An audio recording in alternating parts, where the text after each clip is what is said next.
Essenciência. A essência da ciência. Fala aí, Essencientes. Tudo jóia? Vamos começar aqui agora com um tópico novo da física que a gente vai abordar, chamado óptica geométrica.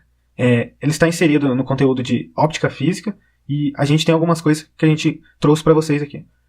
Introdução à óptica geométrica. As considerações iniciais. Raio de luz. São linhas orientadas que representam graficamente a direção e o sentido da propagação da luz, como se fosse um vetor direcionado, vai ser uma flecha, né? Geralmente direcionado, vai representar os raios de luz. E o conjunto dos raios de luz vai chamar de feixe de luz. Aqui temos uma imagem representando como os feixes de luz chegam até nossos olhos. E são esses fenômenos ópticos que a gente vai estar estudando por aqui. Feixe de luz. Vamos ter algumas classificações para os feixes de luz. Ele pode ser convergente, quando os feixes de luz convergem para um ponto. Ele pode ser divergente, quando eles divergem. Ou ele pode ser paralelo ou cilíndrico. Essa é a figura 2, feixes de luz. Fontes. Os corpos luminosos, eles são considerados fontes primárias. São os corpos que emitem a luz própria. Um exemplo é o Sol, as estrelas, uma vela acesa, uma lâmpada. Várias coisas que emitem a luz própria é considerado corpos luminosos, ou fontes primárias. E um corpo iluminado, isso também é chamado de fontes secundárias, é um corpo que ele reflete a luz de outro corpo, que é um corpo luminoso, né? Então o corpo iluminado ele reflete a luz de outro, ele reenvia para o espaço a luz que recebe de outros corpos. Um exemplo é a lua, o lápis, a cadeira, a gente. Tudo que a gente consegue enxergar ao nosso redor são corpos iluminados. Fontes pontual e extensa. Fonte pontual ou pontiforme é uma fonte que a luz sai somente de um ponto. As dimensões se desprezam, porque o ponto é adimensional. Uma fonte extensa, ela é uma fonte que você tem que considerar as dimensões dela, porque os raios de luz não saem de um ponto só. Luz da fonte. A luz, ela pode ser simples, ou também chamada de monocromática, de uma cor só, ou uma frequência só. A luz amarela, por exemplo, é uma frequência, a luz verde é uma frequência, pode ser a luz ultravioleta, é uma frequência, ela vai ser monocromática.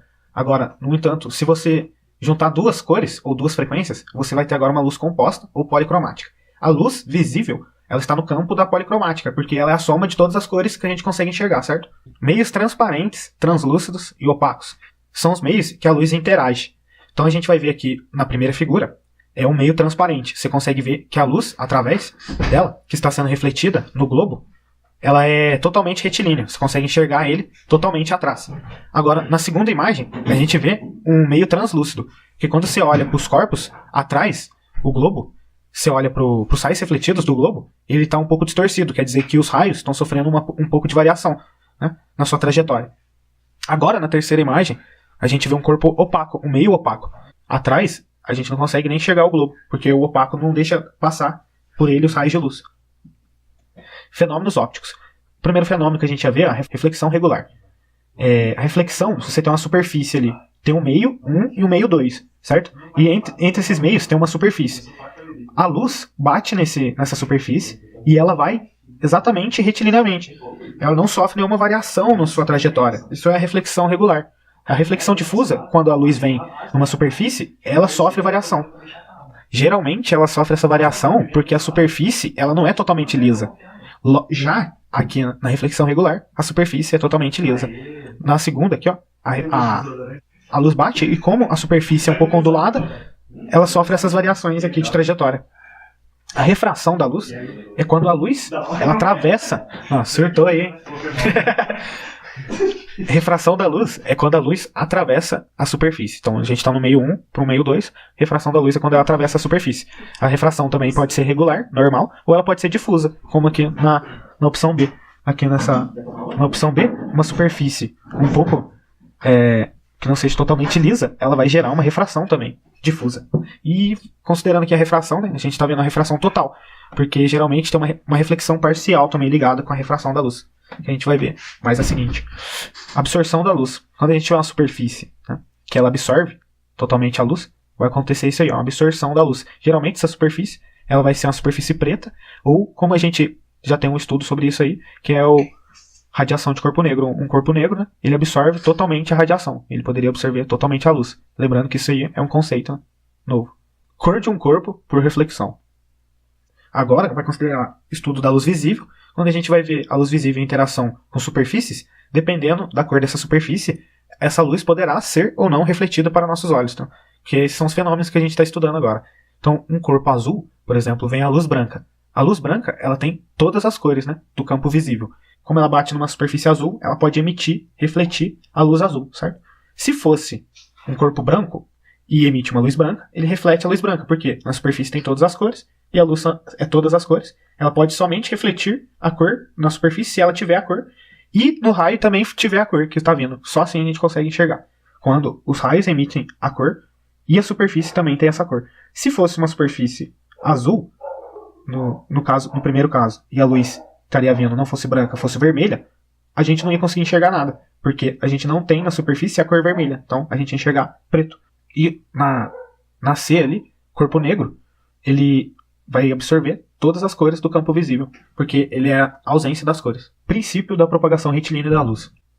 Se a gente fosse olhar uma fonte de luz emitindo, né, raios de luz, a gente, com um anteparo ali no meio, um objeto considerado C, a gente iria olhar atrás dele uma sombra exatamente igual está a figura do objeto ali, geometricamente. Isso é uma das coisas que evidencia a propagação retilínea da luz. A gente tem umas outras imagens aqui que a gente também, macroscopicamente, a gente percebe que a luz propaga retilineamente. O S ali vai ser caracterizado a sombra do objeto, certo? E o F ali a fonte. Aqui, por exemplo, a gente também pode ver o princípio da propagação retilínea da luz. Se o Sol tivesse mais ou menos em cima desses raios, os seus raios de luz iriam bater na superfície e você iria ver que a sombra é uma reta lá embaixo. Então, sobrando um triângulo ali exatamente, certo? O princípio ali, propagação retilínea da luz. Mais um exemplo aí pra gente observar. Aqui também, se a gente for olhar na sombra de uns jogadores de tênis, numa partida de tênis, consegue ver que a sombra deles são praticamente retilíneas. Tem só uma inclinação, né, proveniente da inclinação também que está chegando a eles, dos raios de luz. Então vemos aí a propagação retilínea da luz. Nesses exemplos também, uma floresta você vê uns feixes de luz saindo, como na fresta da janela, também na igreja, ali no salão, né, você vê sempre a luz propagando em linha reta. Aqui a gente vê sombra e penumbra. Uma fonte extensa, a gente consegue ver uma sombra e uma penumbra. A penumbra vai ser a ausência parcial da luz, e a sombra vai ser a ausência total da luz, que a gente vai conseguir ver atrás do objeto. Nessa figura aqui a gente consegue evidenciar melhor isso.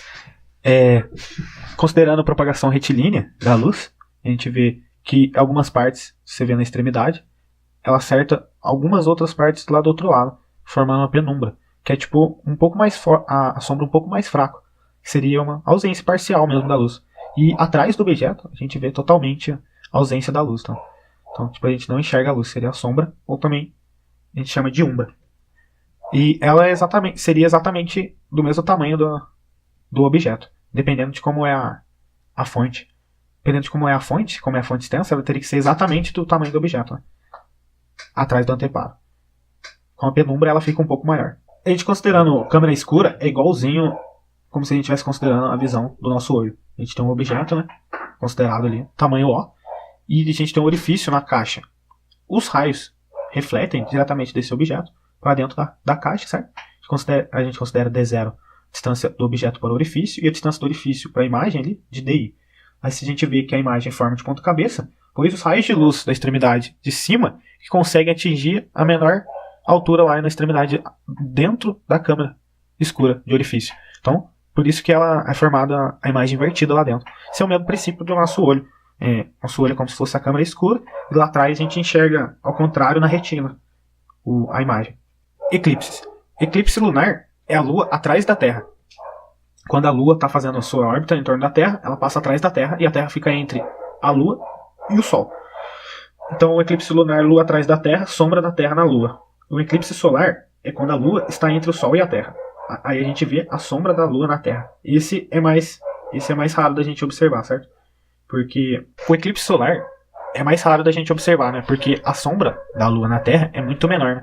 Então, já se a gente for considerar um eclipse lunar, todo o hemisfério, né, da Terra conseguiria enxergar um eclipse lunar, porque a sombra da Terra é muito grande, né? Ela até tampa a Lua. Agora, a sombra da Lua na Terra é só uma pequena areazinha que consegue enxergar. Então, de muitos e muitos tempos, acerta sempre no mar. Tá? Então, a gente não estaria lá navegando para ir lá ver, né, o eclipse solar, que é o dia virando noite, mais ou menos no meio-dia. Princípio da reversibilidade dos raios de luz. Os raios de luz são reversíveis, então ele segue uma trajetória num espelho e ele pode voltar nessa mesma trajetória, como se ele fosse e viesse na mesma trajetória. Princípio da independência dos raios luminosos. Os raios não se interferem, eles passam diante um do outro, então a gente vê que eles são independentes, os raios. A primeira lei da reflexão, o raio incidente RI, anormal, e o raio refletido são coplanares, certo? Eles estão no mesmo plano. A imagem formada por espelho plano é determinada através do prolongamento dos raios refletidos. A segunda lei da reflexão, o ângulo de incidência é igual ao ângulo de reflexão. Nesta imagem aqui a gente pode ver certinho isso aí. Normal, o raio incidente e o raio refletido são coplanares, e o ângulo de incidência é igual ao ângulo de reflexão, certo? Isso tudo considerando para um espelho plano, que é o objeto de estudo.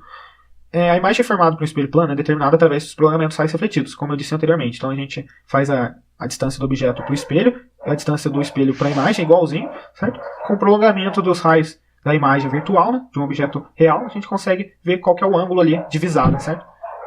O campo de visão, para a gente conseguir enxergar essa imagem aí. Ela pode ser real ou imaginária, a imagem. Se o objeto for real, a imagem é virtual. Se o objeto for virtual, a imagem é real. Um objeto virtual transformando uma imagem real, a gente pode ver no retroprojetor. Um exemplo disso. Classificações para pontos numa superfície, certo? Óptica. Pontos objeto é um ponto determinado pelo cruzamento dos raios que incidem no sistema óptico. Já um ponto imagem é definido como sendo a interseção dos raios de luz emergente do sistema óptico. Então, a gente vai ver as classificações aqui que a gente pode ter no espelho plano. Na primeira aqui, a gente vê que raios que divergem e estão incidindo numa superfície óptica, certo? Esses raios provenientes de um ponto, você caracteriza esse ponto como um ponto objeto real. Agora, quando você vê raios emergindo em uma superfície e esses raios são paralelos, esse ponto está situado no infinito e você caracteriza esse ponto como um ponto objeto impróprio. Quando os raios são convergentes, eles vêm emergindo em um sistema óptico e eles se cruzam lá atrás, né, num ponto objeto, ele é caracterizado um ponto objeto virtual. Os raios vêm convergentes, eles emergem no sistema óptico, certo? E eles formam um ponto objeto virtual. Agora, quando os raios convergem direto de um sistema óptico para um ponto, ele é considerado um ponto imagem real. Quando os raios saem de um sistema óptico paralelamente, esse ponto está considerado no infinito. É um ponto imagem próprio, quando eles saem paralelamente, certo? De um sistema óptico. E quando os raios divergem e eles estão saindo de um sistema óptico, certo? Esse ponto é considerado um ponto imagem virtual. Sistemas ópticos. Há dois principais tipos de sistemas ópticos. Um que a gente está vendo, que é o grupo, né, dos espelhos planos, refletores. A gente vai ver alguns sistemas ópticos também considerados como refratores. O grupo de sistemas ópticos refletores consiste principalmente nos espelhos, que são superfícies de um corpo opaco, altamente polidas e com alto poder de reflexão.